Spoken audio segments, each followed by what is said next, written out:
Inspired as I've been getting, follow me live through a stream of consciousness in the moment where I'm thinking about, okay, well, when I'm tuned in to a higher state, my higher self has all the answers. My higher self wants to impart those answers to me, and well, you might think, well, that's great. Like, give me the answers, give me the solutions. But the problem is, the solutions are usually the things that we haven't been doing for any number of reasons, right? Because if we use all our tools at our disposal, then we would get to where we want to be with just a little ingenuity and a little time.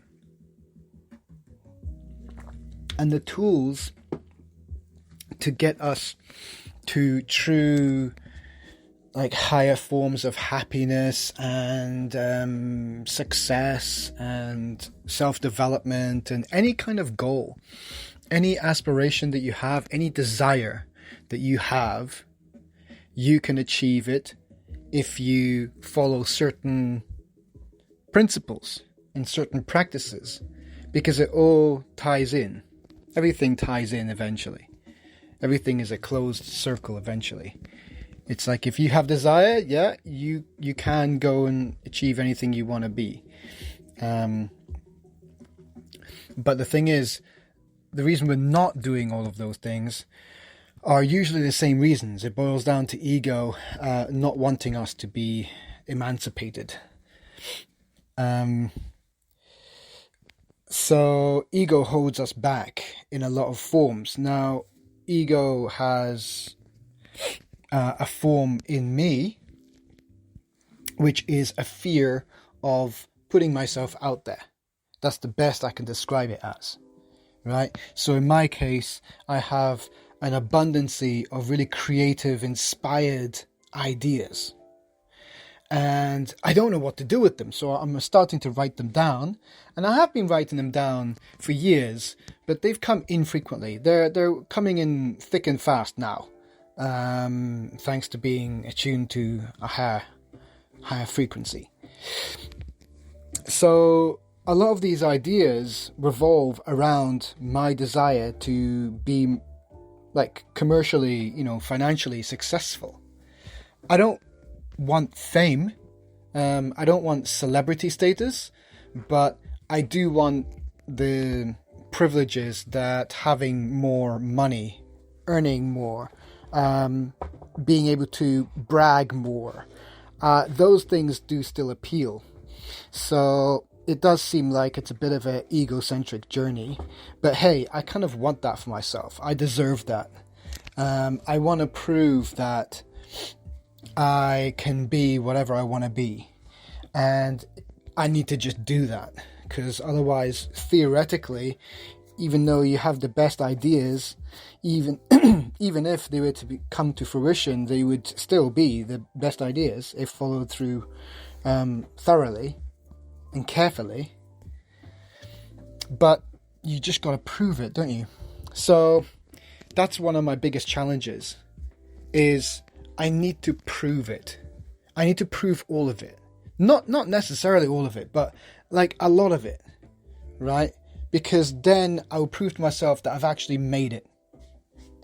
As an adult, as a mature and intelligent being of ego and pride, I want to feel accomplished, right? So that is a huge goal of mine, a huge drive, right? Is a form of accomplishment. And I'm not afraid to work for it, but I am afraid to put myself out there, which is a huge part of working for it. Putting yourself out there is like, step number one in most cases. Whereas I feel like there are so many subsequent steps before that putting your foot out there and getting yourself out there and being salesy with yourself. You have to market and promote yourself.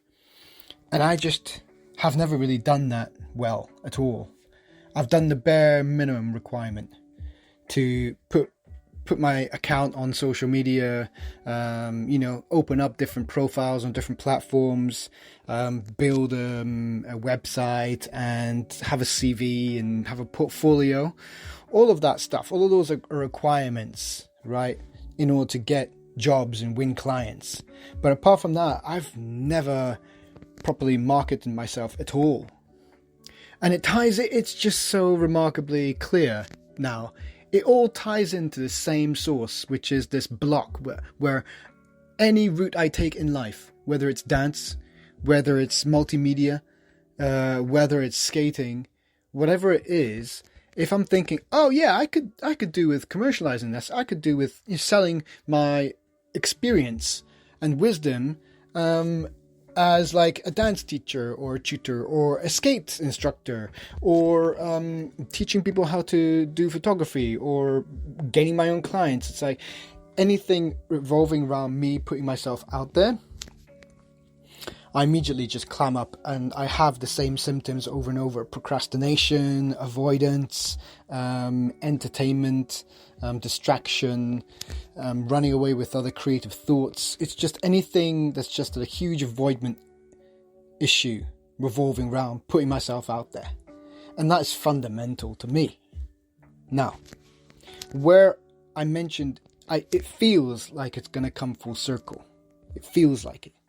Is that one of my solutions is that I do the very thing that I'm most afraid of. In this case, it's putting myself out there. So, why it's starting to come together, possibly, is to do with something in UX, right? It's marketing strategy involved, where you can have a couple of different ideas at the same time of how to do digital marketing, how to create different styles of content, how to appeal to different markets, whatever it is. You can create some rough little initial concepts, right? Quick and dirty. Put the content out there. It's basically throwing stuff at a wall and seeing what sticks. It's that in a nutshell. But you are still trying to create quality content. So the quality of the ideas, right, and the roots of creative ways to take it, any marketing campaign, they still need to be of high quality, right? So well thought out and well fleshed out and then well shot and put out there as content, well documented. So I've been coming up with a variety of ideas like that, right? You've heard them all on my thoughts. So what if it all starts tying together when I start implementing those in short, very achievable ways, just quick and dirty, right? It doesn't need to be perfect.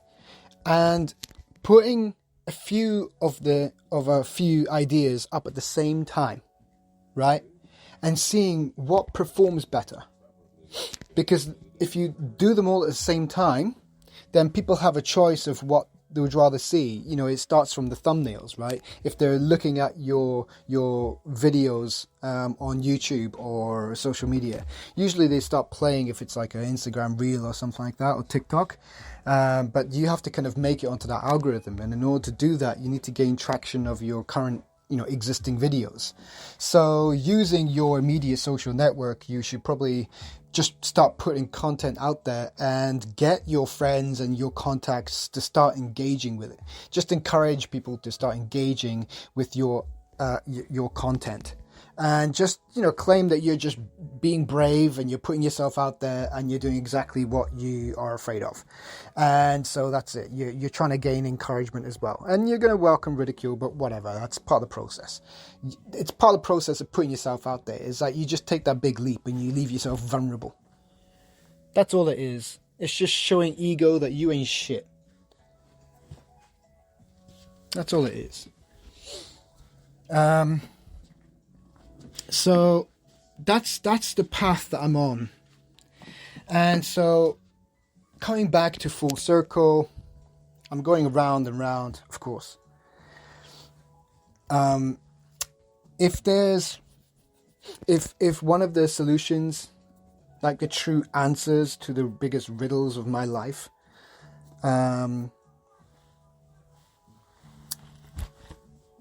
what if it involves me actually putting all of those ideas out? Start with a few, right? But use this concept of digital strategy marketing, right? Because even though all those ideas to me might sound ingenious, right? And that they have been inspired from, inspiration and creativity herself.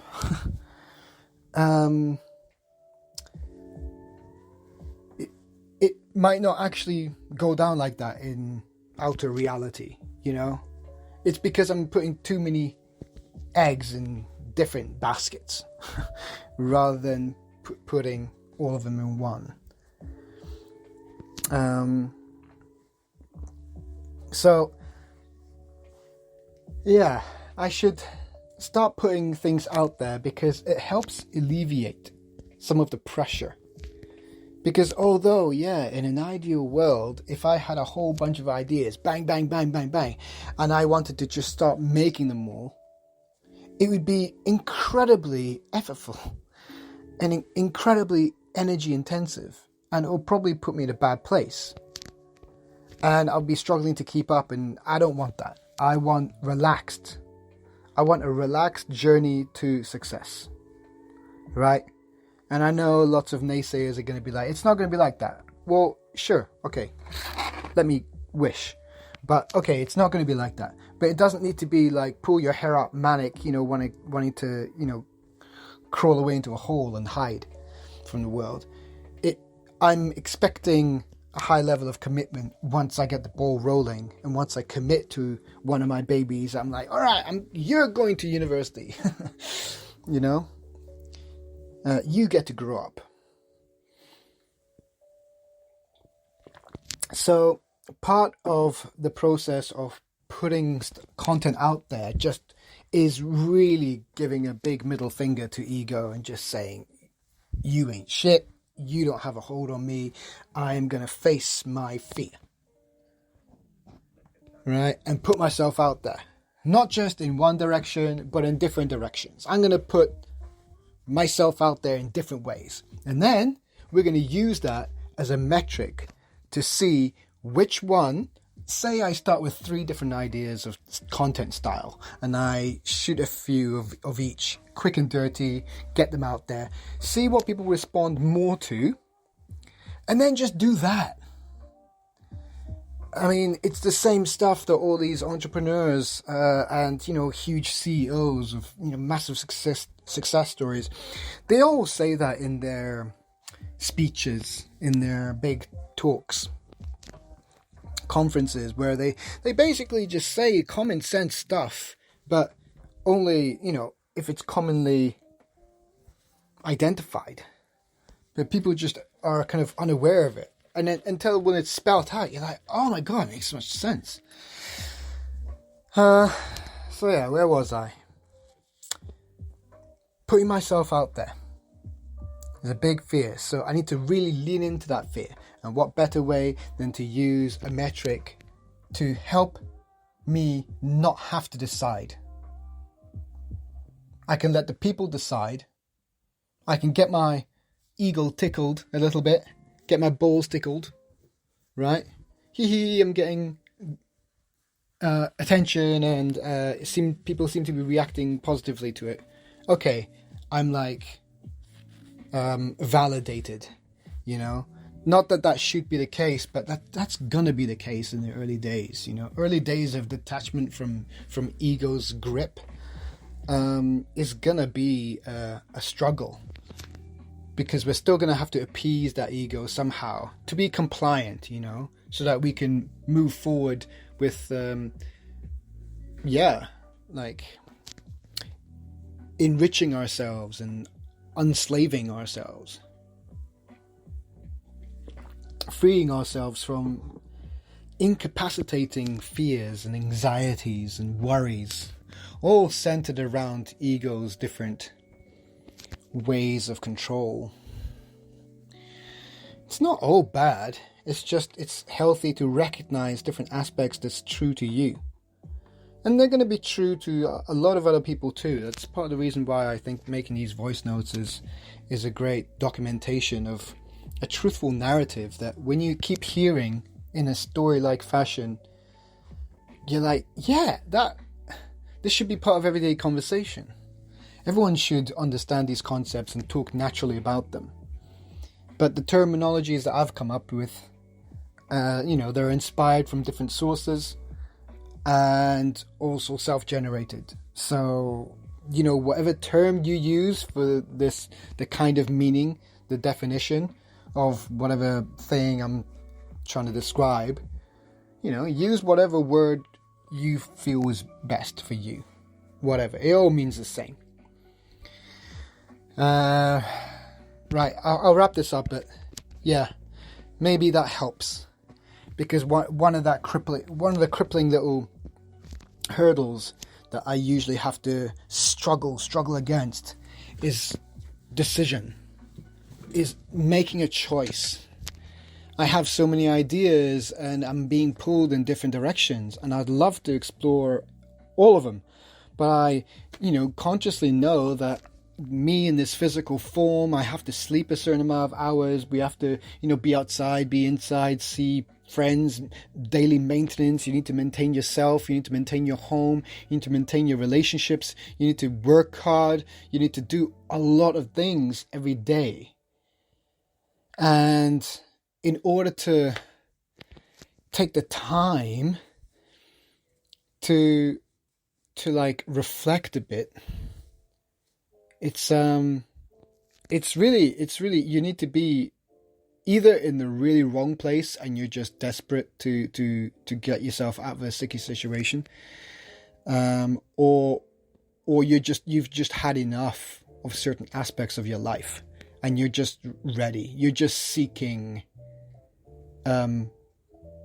solutions and you're seeking answers, right? I think people just tune into a certain frequency then as well. I think every kind of state is a certain kind of frequency. That's the best term I can come up with, because I'm not a scientist, or a kind of like academic professional. So I don't know what's a more accurate term if I'm kind of piggybacking on existing terms that are more widely known, and maybe it's not quite right, but it's like you're able to tune in to a different frequency, and really you can associate well with others with a similar kind of fear, right? And once you identify your archetype, let's say the fear of putting myself out there is a huge hurdle for me, a huge personal challenge for me. I can find other people of the same affliction, the same challenge. And if I find a solution for it, then potentially it can help them out too, if they follow the same kind of way of thinking. Because different truths might reveal themselves to them, right? Because I'm not advocating that this is the way. I'm just saying, follow me because I'm following a way. This is my way, right? Follow me. That's it. I mean, my experiences are going to be unique. My ideas and concepts and pearls of wisdom that come through me, they've got my twist on it, but hey, you can take it and understand it in your way as well. And if it helps others, then all the more reason to let go of this grip that I have, right?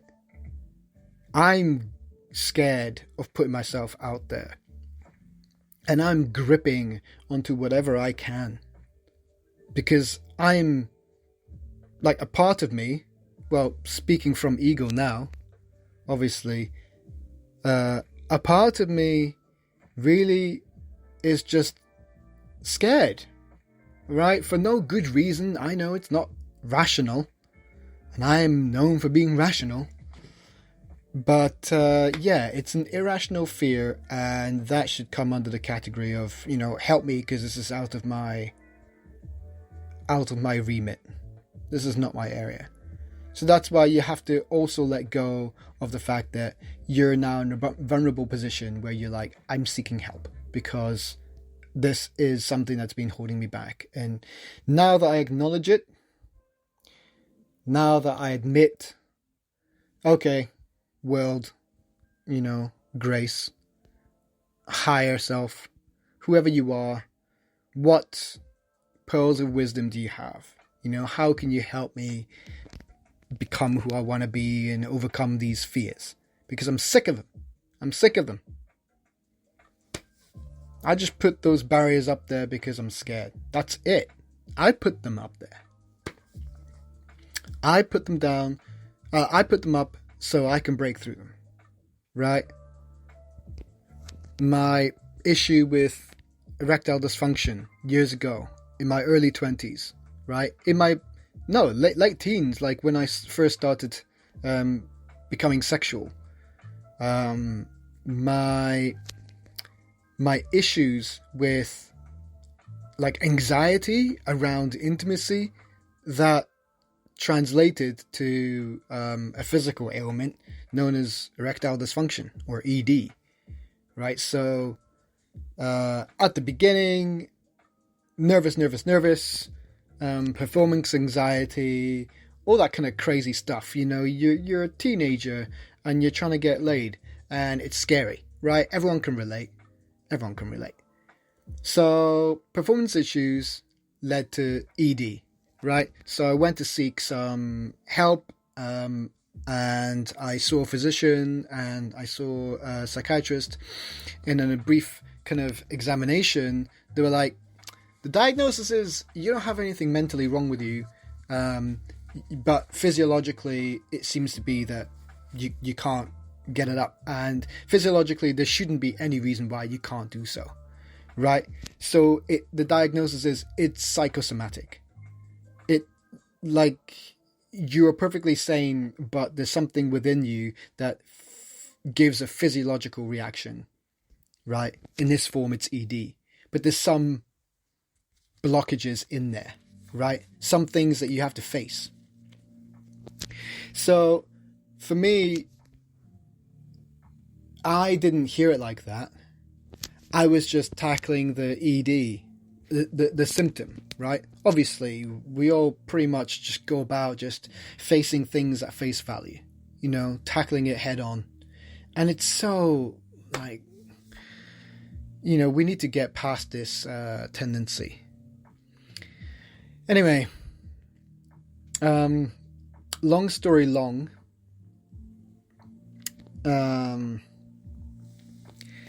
God, cringe. Let me pause for a minute. Right, yeah, so I had ED for the longest time, right, all my early adulthood, and it was not fun. So that shaped my relationship towards intimacy in general, and it started to create these deeper roots within me of a fear of putting myself out there, right? Because that's how it translated. That's how it transformed. My performance anxieties, and with ED being manifested as a physiological reaction, because of it being psychosomatic, it then transformed into, well, I'll avoid all of that noise then. I'll avoid all of that stress and drama. And if it's not going to work, then what's the point, right? It's awkward anyway, and then that just makes it even more awkward. So what's the point? I'll just, I'm fine just living my life and being single for a while. And I'll keep my eyes open for opportunities, I'd say to myself. But ultimately, if I know that it's not going to be easy, then, forget it. I can go without. So I did that for the longest time. And then, and then people started asking questions and realizing that I wasn't playing the game. I wasn't on the hunt. I wasn't even like answering back clear flirts when I was being hit on. And so, yeah, I went out and realized that, okay, I've got to address this. This is not going to go away. And so after talking with friends, they were saying, well, what if the psychiatrist can't do anything for you, then what if you just start talking about it with your next partners, right? If you meet someone casually, or if you know someone who you want to, start getting to know more, then what if you just brave it and start having those conversations and admit to having ED, and that your preference is to just not have any pressure and judgment around that, because it's kind of, it's full circle. It's a closed loop, and it's a negative one. I want to start breaking that and get rid of this ailment, because it's been diagnosed as being like potentially psychosomatic. So I got to address it. So I went forward in life with that mentality. I was still avoidant, but if, I did get myself into situations where I'm like, all right, well, yeah, let's take it up a notch.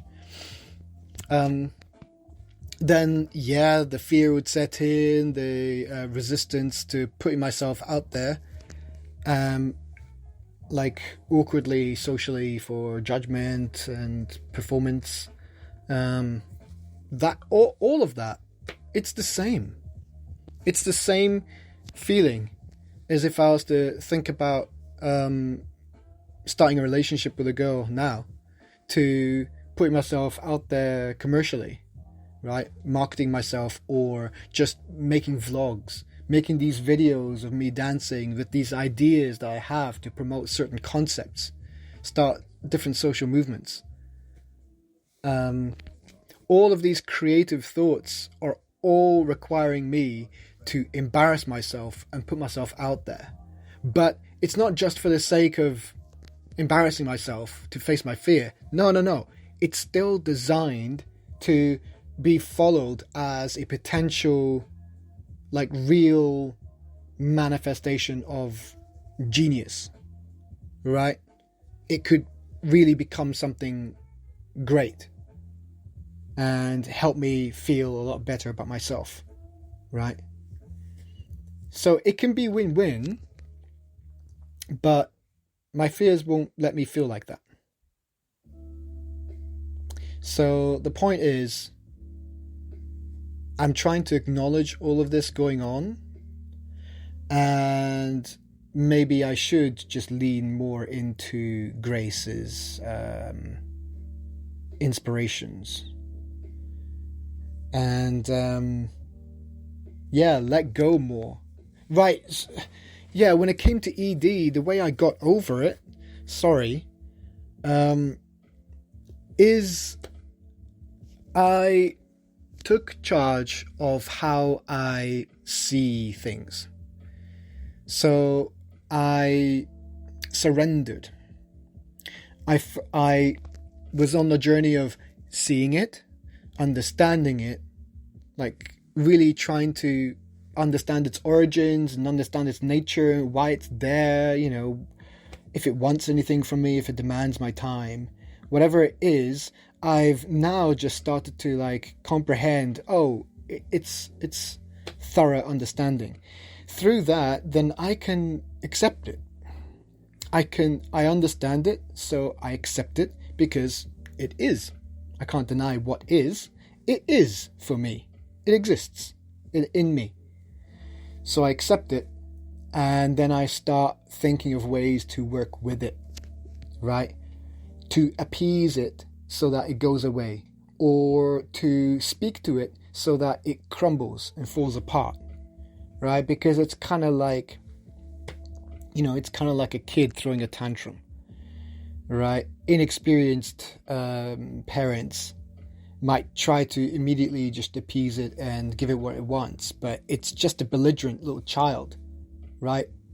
It's just ego having a little tantrum. That's all it is. So when you know better, you're able to handle it better. So when you start to finally see, this is just an immature form. It's ego. Right, it's throwing a little tantrum. Okay. All right. So now you're in a better position to start thinking of solutions, right? Instead of just seeing it at face value and meeting it head on. Because then you can't think of the solutions. You don't have perspective. You don't understand its nature. Right, so the jigsaw puzzles kind of all click into place. The cogs all kind of start snapping in alignment, right, to crank the bigger machine, the bigger mechanic behind everything. That happens when you take the time to get it out there, understand it, talk about it, think about it, really observe it. Right, so this has been a huge tangent, but when it comes to ED, I overcame it because I did this process. I didn't know I was doing this process, but I was doing this process. So I took my mental imagination and just saw it as some immature form that was just having a little tantrum. I was like, fine, let's work for solutions. And just from me transforming myself into this position of higher awareness and understanding of all things, including this little tantrum inside of me, this little fear of putting myself out there. Because I transformed into that state, that higher awareness, its nature and its control dissipated. It's like I just unlocked the key that was feeding it, the key that was enabling its control over me. It's like a power switch. So as soon as I flicked that switch, I understood and I transformed. I just tuned out of that frequency and it had no hold over me. And I feel like that's the kind of thing that goes on over and over. Oh, I keep forgetting. So, God damn it. ED, one of the helpful tricks was that I understood it and then I pictured it as a brick wall in front of me all this time. That's how in my mind it was, this huge obstacle, right? And so kind of like tuning in to having a supernatural ability, like when you're lucid dreaming, it's kind of like that. When you're lucid dreaming, you realize, I'm in control of this stuff. This is my universe. And then you can transform it into just a sheet of paper with the illusion of a brick wall.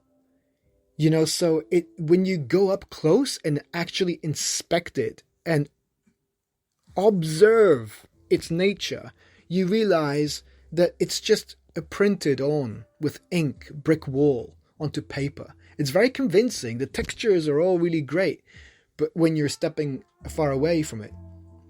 But that's how it was. I just poked my finger through it and just tore right through, just walked right through like it was nothing. When I just could not get over previously this brick wall, this feeling of being enclosed and this obstacle that I could not surpass, this boundary I could not push through.